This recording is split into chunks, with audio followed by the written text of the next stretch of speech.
The name of the video today is PlayStation versus Xbox. Now, I'm someone who hates console wars, but I just wanted to see what the people had to say. Is my audience more leaning toward PlayStation or Xbox?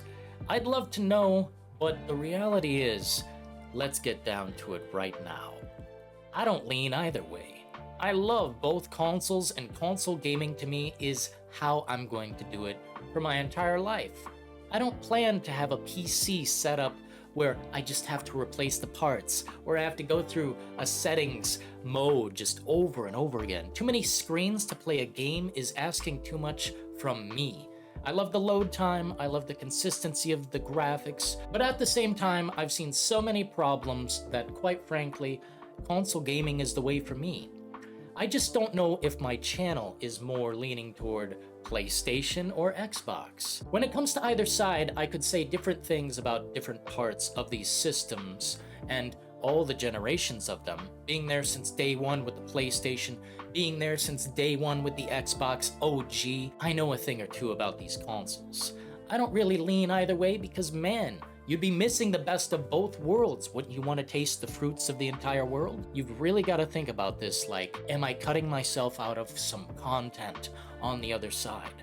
Yes, you probably are. Even if you don't like the exclusives, which is another word I don't really like, exclusives. If I had every game on every console, I think the world would be a kinder place. Console wars are for fools.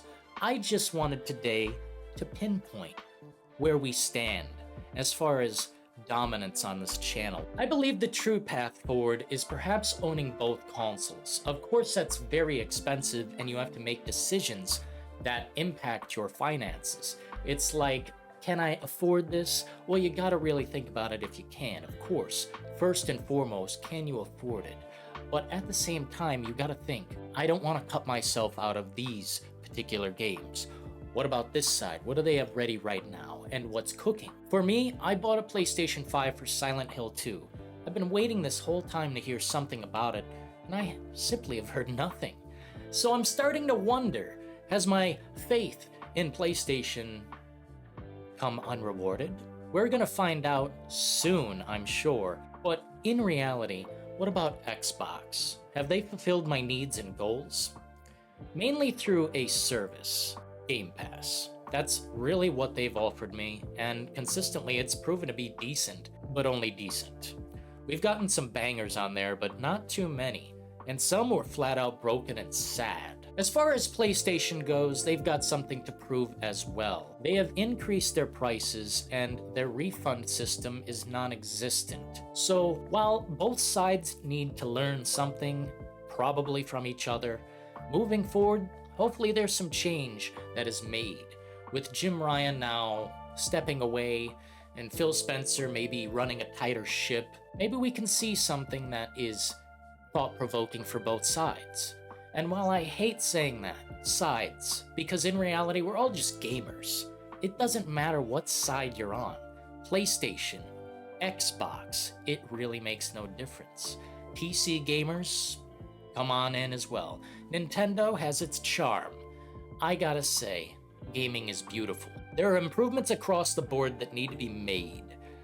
And I was just wondering today where my audience leans. Which side do we sway?